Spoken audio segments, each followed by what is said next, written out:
5 years that we've conducted an innovation mission. It's a 6-day study tour. It's intense. We're on the road from early morning till night. No downtime, no tours. We're working and meeting with the media and technology companies. And we have a few goals. We want to learn how to create cultures of innovation back at our newspapers back home. And we want to learn about new and sustainable business models on the digital side. And of course, we want to learn how to better grow our revenue.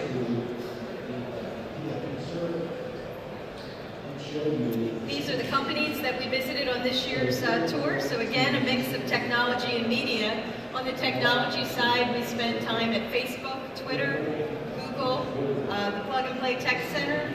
On the media side, we were at the Denver Post, the San Francisco Chronicle, MS, which is a radio company, and the Ad Taxi Network, which is part of the Denver Post and Digital First Media.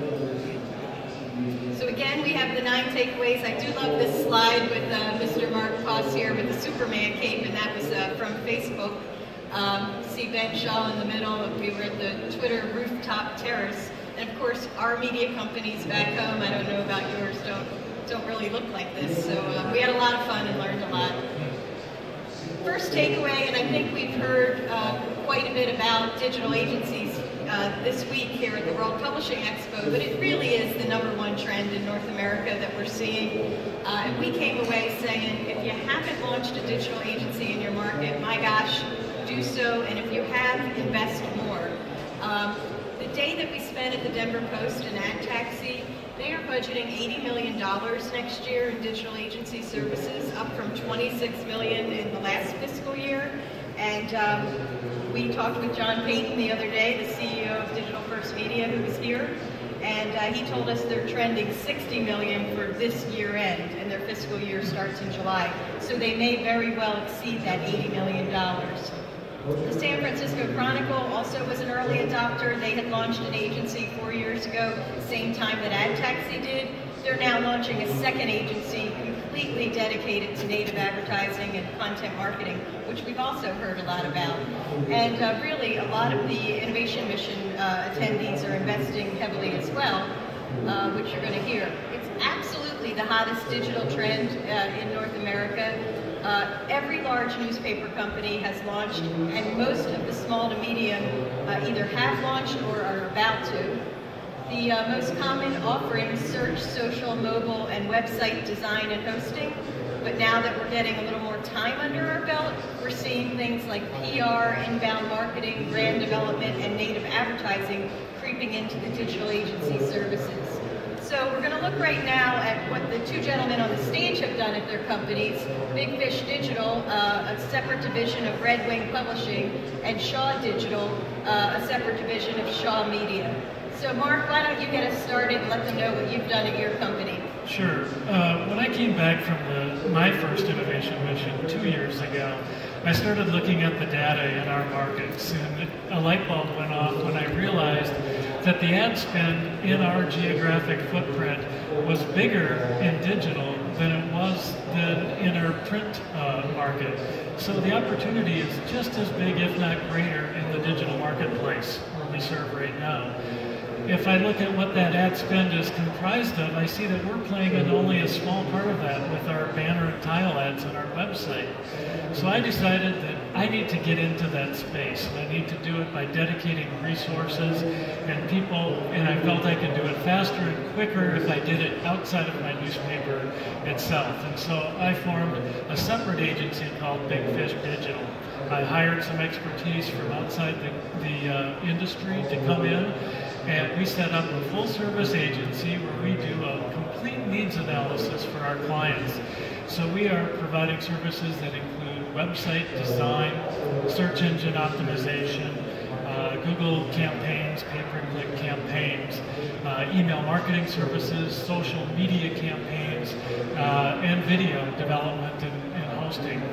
We've been at this for about 6 months now, and it has just taken off.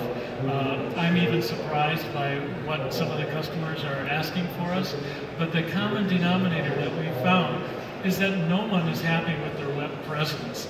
I thought that market would have been saturated by now, but almost every single client that we've engaged The process starts out with redeveloping a website and then taking that to the next level, either through some combination of search engine optimization or some type of a social media campaign. So I'm very pleased that we got into this. My investments in the next year will be focusing on growing our digital agency services. Is it a separate division of your company, separate staff?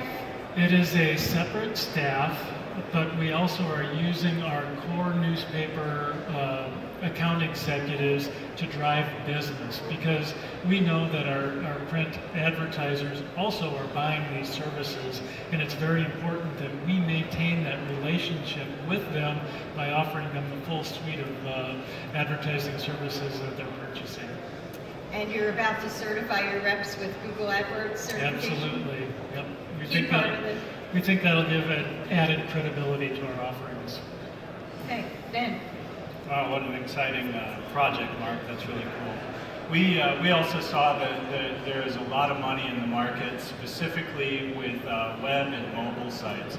Google came out a few months ago and said, if you don't have a mobile optimized sites, we're going to start punishing you in your search engine results page ranking. We looked at most of our customers. Most of our customers did not have mobile websites. Most of our customers that had websites hated their websites. Right. Like Mark said, you know, their cousin made it, or they couldn't get a hold of the person that ended up designing it. So just as an initial entry into the marketplace, we launched Shaw Media Digital, sort of a standalone brand, but aligned with our own brand.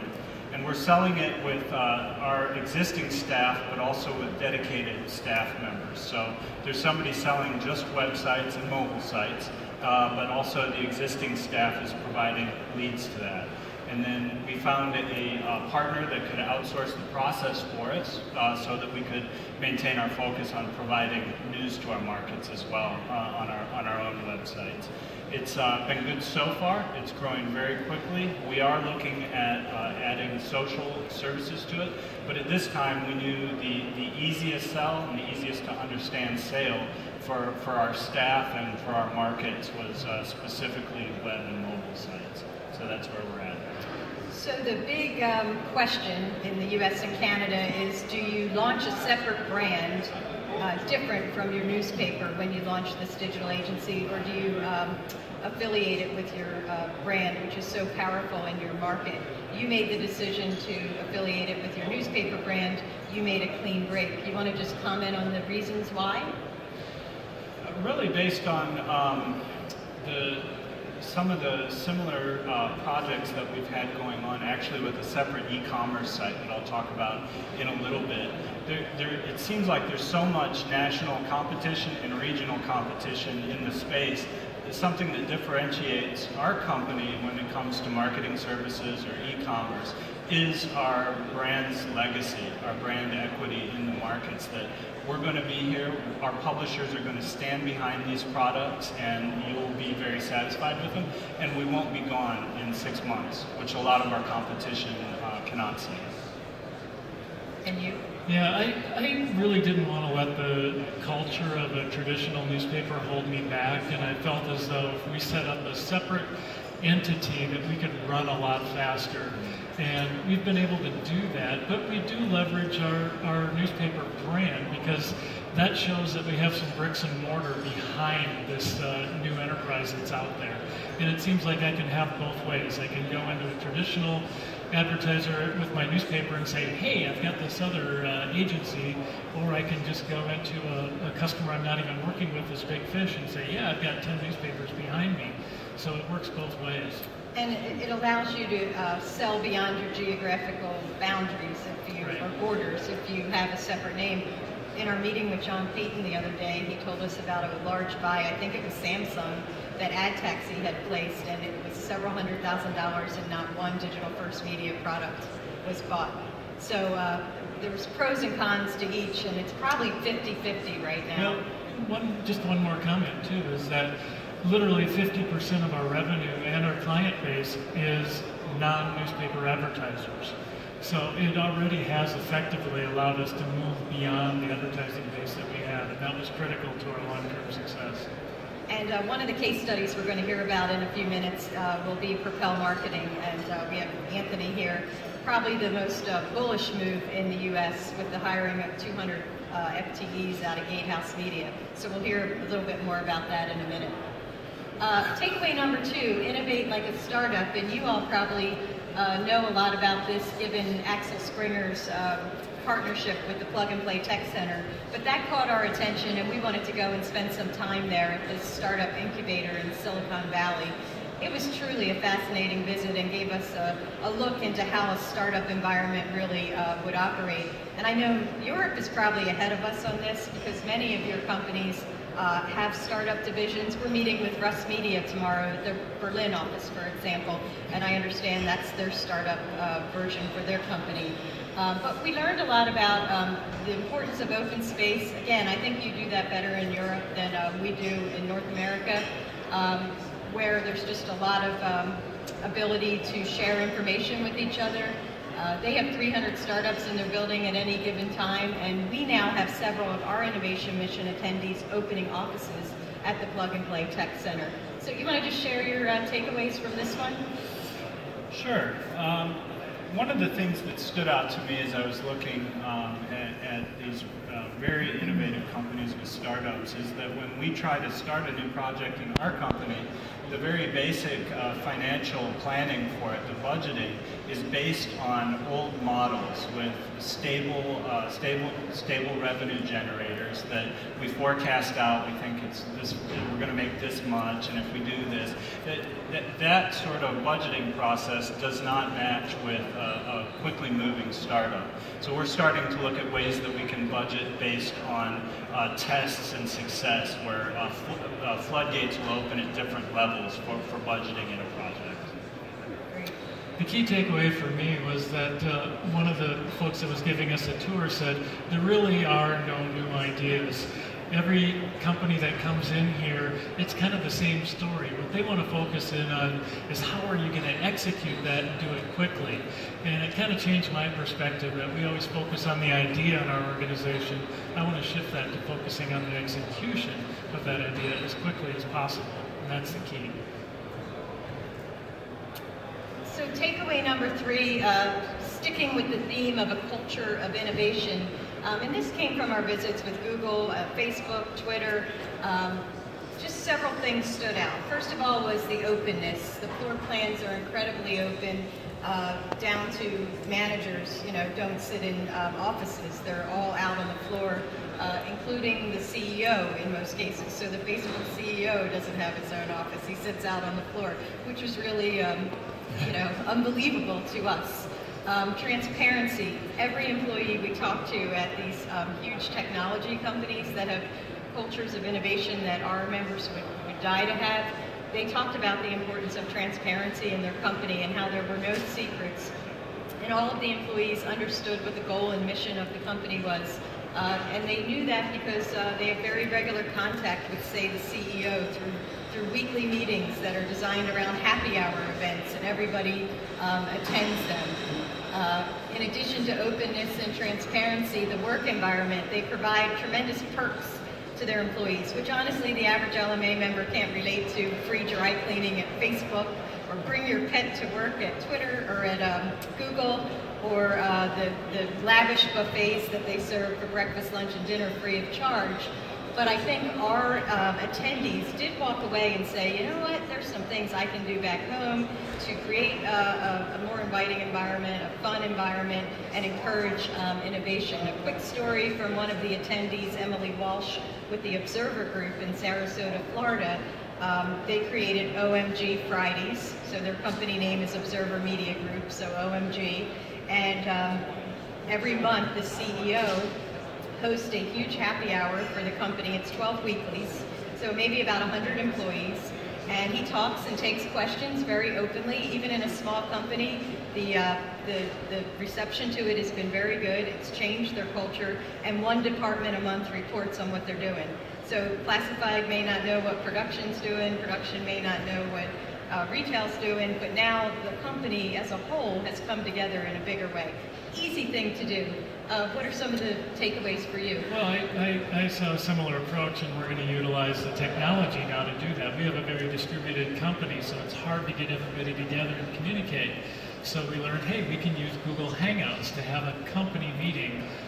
So we want to move towards that on one Friday a month and allow people to ask questions about how our business is going and how we're doing and what our strategies are.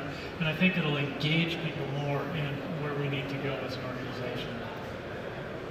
We too are really interested in actually trying one of those strategies, just having a weekly get-together for what our digital is. A mantra that we've really tried to sort of instill in a fun way in our company is a poker analogy, that you're always looking for small bets for big pots. We want to try to find things, whether it's on cost or revenue, that are very easy to try, that if they don't work out, no problem, that we can walk away from it, but that might have big rewards. A simple example of that is Google announced these micro surveys that are an alternative to a paywall, where somebody basically has to answer a question to gain access to content. It was very easy to implement. We decided, hey, we'll try it on one site. If we lose a bunch of traffic, no big deal, we don't have to use it. But it worked very well on one site, and we implemented it across all of our sites. And this year, it's going to be driving $250,000 net revenue towards us, $250,000. Just, it's a big pot, but it's something that's very easy to try. And so we try to find as many things like that as we can in a fun way. I'm glad you brought up Google surveys, because it was actually a takeaway from last year's innovation mission, but we met with them again to see what was new this year. And one of our attendees, Suzanne Schlick, who runs the World Company, so Lawrence, Kansas, which is one of the more innovative companies in the US, and some Colorado properties, she came back. They didn't know if they wanted to launch a paywall or not. I'm sure many of you have been wrestling with that decision too. They launched Google surveys instead. It's going to be $350,000 to their bottom line, because there's no expense with Google surveys. And yes, you're getting in bed with Google, and we realize that. And there's some people that may not like that. But for her company to have $350,000 go right to the bottom line and not have to institute a paywall, which they really weren't comfortable at that point doing, was a huge ROI. So we are seeing in the U.S. A hybrid model, where some folks that have launched paywalls are also, for the metered portion, using the surveys to monetize the folks before they are forced to pay. And it's looking very effective. I do not think Google surveys is available in Europe yet, but I do believe, or it might just be in 2 countries, but I do believe it is coming. So if you're interested, reach out to the Google office in your country, because it is a really easy revenue stream. Okay, native advertising, we've heard about this here, and I thought the slide yesterday, if you were in the audience, was funny about the reference to porn. I tweeted about it, but every visit we went to, we talked about native advertising and content marketing. Facebook and Twitter said our whole advertising model is based on native advertising with sponsored ads and sponsored posts. I already mentioned the San Francisco Chronicle launched an entire second digital agency devoted to nothing but native advertising. They're placing some big bets in space. One thing we did realize is this is still evolving. If you talk to one company, their definition of native advertising is completely different than the next company's. Some of them are going after higher-end national dollars. For our members, we wanted to find a case study where somebody was killing it on the local side. And I think we just found one. The Chicago Sun-Times launched a native advertising campaign in their community papers, started a separate division of their company, hired a separate staff, made the investment. The Naperville Sun is the website that you can look at for the example, but this was a very locally driven native advertising initiative, going after a price point of $600 a month, so a price point that the average SMB can afford. They just launched, so this is brand new information, but 35 packages in the first 6 weeks for a total of $250,000. Just to note how it looks, and again, I encourage you to go and really check it out, because you can see the detail better than here, but it's beautifully presented. It does say sponsored content. And they've just done a really nice job of localizing native advertising. All the examples we had seen up to this point were really more national, and the average local media association member really wants to find a way to monetize on the local side. We think a major threat to display advertising is the rise of mobile. You know, the right rail on your website on mobile is somebody's thumb, right? You know, there's not a right rail. And we think that possibly native advertising would be a very effective marketing solution, even a solution for our local advertisers. We're experimenting still really largely with our living magazines. They're monthly niche products that if somebody would like to be a part of, we have a lot more flexibility. People don't pay for them. We drop them off places. We are exploring strategic packages to offer in our core products, but at this time that's still evolving for us as well. You want to mention the Facebook?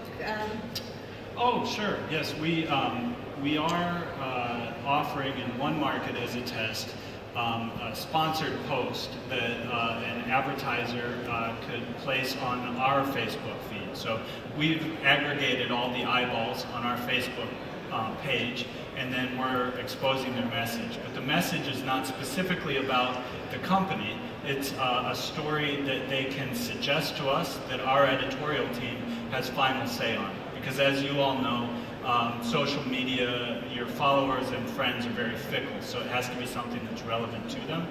We're selling 25 advertisers, one post per month for $99 a month, and that adds up fairly quickly. There's no technological hurdles to do it. If it works in our test market, we'll again do it everywhere as quickly as possible. Okay, Mark? Great. Yeah, we're not prepared to really jump into this with both feet with our newsrooms at this time. But similar to Ben, we also have some monthly lifestyle magazines, and I think that's a perfect fit to at least dip your toe in the water with this. We have a women's interest magazine, a nice fine dining magazine, and I think those are smaller advertisers that might really get excited by the opportunity to have more of a rich content feature on them that they could also leverage into some search engine optimization opportunities. So that's where we're going to start first, try to develop some expertise, and it's easier because we have a separate editorial staff for that, then move it into the newsroom.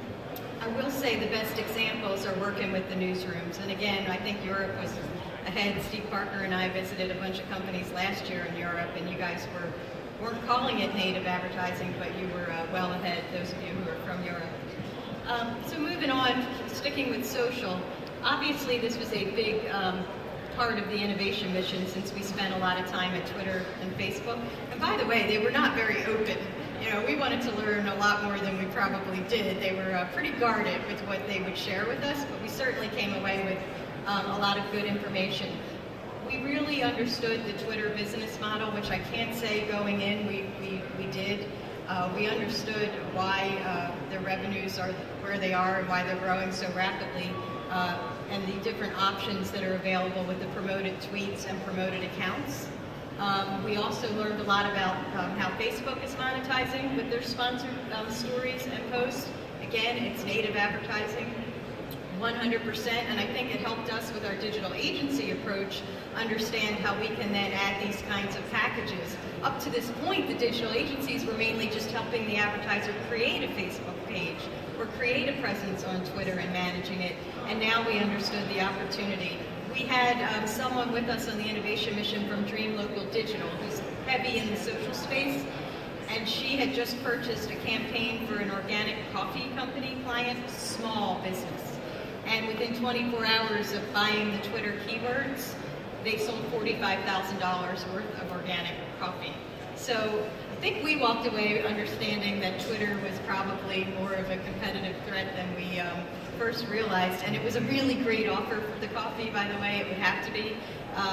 But what were your takeaways on the social, and what's your company doing? Well, as I mentioned, we're experimenting with the sponsored posts on Facebook, and if it works, I imagine we'll also do it on Twitter. We have a lot of traffic on Facebook and Twitter, and it seems like a lot of conversations are are moving over there.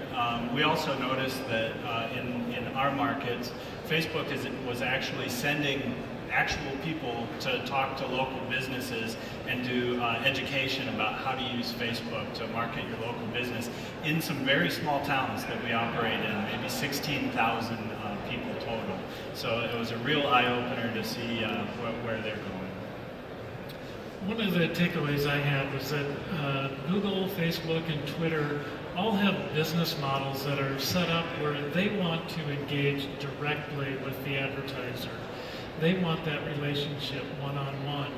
And I think it's from their perspective, it's a great business model, but what I don't think they're understanding is the fact that a lot of the small businesses, the mom and pop businesses that we deal with, have too many things on their plate to manage a one-on-one relationship with Google and with Twitter and with Facebook and with all the other advertising mediums that they have to do. So the takeaway for me was clearly that